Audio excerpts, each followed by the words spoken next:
The little girl's tiny hand shot forward before anyone could stop her, and her trembling voice echoed through the crowded charity ballroom, pointing toward the most powerful woman in the room. She looked at the elegant billionaire standing beneath crystal chandeliers and said the words no one expected to hear. She wanted that woman to become her mother. Every conversation stopped. Every camera lowered. Her exhausted father stood frozen, unable to breathe as years of buried pain crashed into him all at once. If you had spent years protecting your child from heartbreak, only for her innocent wish to expose the emptiness inside your own heart, would you know what to do? Sometimes the smallest voices force us to face the truths we've spent years hiding from ourselves. Michael had never imagined his life would become so quiet. 5 years earlier he had buried his wife after a long illness that drained every dollar they had saved and every piece of hope they had carried together. Since then, every sunrise meant another exhausting shift as a maintenance technician in a small Ohio town, another evening helping his 8-year-old daughter Grace with homework, another night pretending he wasn't terrified about unpaid bills. He smiled because Grace needed him to smile. He laughed because she deserved laughter, even when he felt completely empty inside. Every birthday was celebrated with homemade cakes, every Christmas with second-hand decorations carefully repaired, and every bedtime ended with the promise that tomorrow would somehow be better. Michael never dated again because he believed no one would willingly accept a man carrying so much grief and responsibility. Grace understood far more than adults realized. She noticed when her father skipped dinner, pretending he wasn't hungry. She noticed him quietly sewing holes in his work gloves instead of buying new ones. She noticed him sitting alone on the porch after she fell asleep, staring into the darkness where her mother once sat beside him. She never complained about wearing hand-me-down clothes or missing expensive vacations because she believed her father was the greatest gift God had given her. Yet every Mother's Day at school left a silent wound inside her heart that no teacher could fully heal. One afternoon their church announced that several hard-working families had been selected to attend a fundraising banquet hosted by one of America's youngest female billionaires, Rebecca Collins.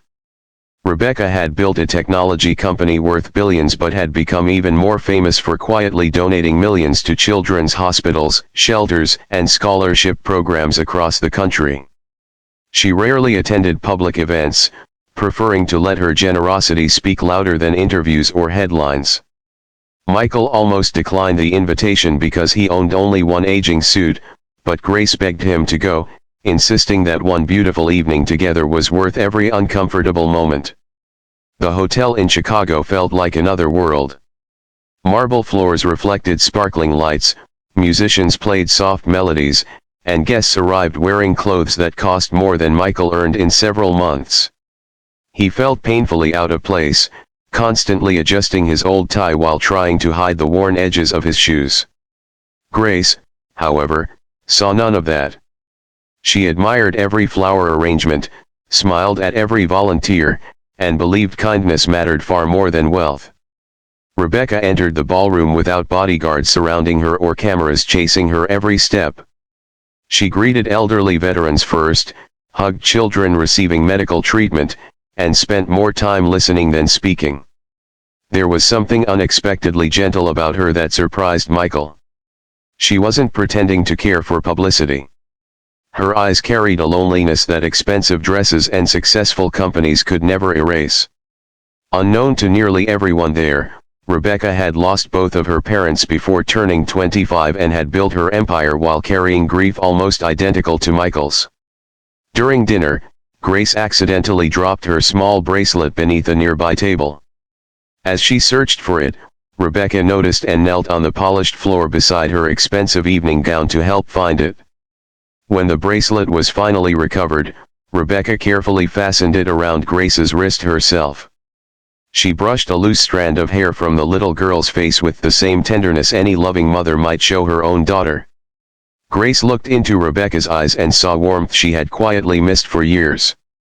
Without warning, before fear or embarrassment could silence her innocent heart, Grace stood, pointed directly toward Rebecca, and said that unforgettable sentence. She wanted her father to marry that kind woman because she believed both of them looked lonely, and lonely people deserved families too. A wave of stunned silence spread across the ballroom. Michael felt his face burn with embarrassment while guests exchanged awkward glances. Rebecca herself stood completely motionless, tears unexpectedly filling her eyes. Grace immediately realized everyone was staring but continued speaking through trembling emotions. She explained that her father spent every day making sacrifices without ever complaining and that she simply wanted him to smile the way he used to before her mother became sick. She admitted she missed having someone who could hug her like a mother after difficult school days. She apologized if her words were wrong but said children sometimes notice things adults refuse to admit. Several guests quietly wiped tears from their faces. Rebecca walked toward Grace, knelt again, and embraced her gently. She then looked at Michael, not with pity but with understanding. Neither of them spoke much that evening. They simply shared a conversation unlike any either had experienced in years. They discussed loss, faith, sleepless nights, impossible responsibilities, and the strange guilt survivors often carry after losing someone they deeply love. For the first time since his wife's passing, Michael met someone who truly understood that healing never meant forgetting. Over the following months Rebecca visited their town several times, never announcing her arrival publicly. She attended Grace's school play sitting among ordinary parents without special treatment. She helped repair the local community center instead of simply writing a check. She laughed while baking cookies with Grace, burned half the first batch, and admitted she had spent so much of her life building companies that she had forgotten how peaceful simple moments could be. Michael slowly realized he wasn't falling in love with a billionaire. He was falling in love with a compassionate woman whose wealth happened to be measured in dollars, but whose true riches lived inside her heart. Nearly a year after that unforgettable banquet, Michael brought Grace to the small lakeside park where he had once proposed to his late wife decades earlier. Rebecca stood beside them beneath quiet autumn trees as orange leaves drifted across the water. Michael explained that no one could ever replace the beautiful memories they carried, but love was never meant to remain buried beneath grief forever. It was meant to grow again, carrying the past with gratitude instead of pain. With tears filling every eye, he asked Rebecca to become part of their family. She accepted while Grace wrapped both of them in the tightest hug her small arms could manage. Before the story ends, tell us in the comments, have you ever witnessed a child's simple words completely change someone's life? That little girl never understood how one innocent sentence transformed 3 broken lives forever. She only knew that love often arrives quietly, disguised as courage spoken by the smallest voice in the room. Sometimes second chances don't begin with grand speeches or perfect timing. Sometimes they begin with a child who refuses to let lonely hearts stay lonely any longer. And if this story touched your heart, please like, comment, share, and subscribe so more people can be reminded that kindness, hope, and love still have the power to change lives.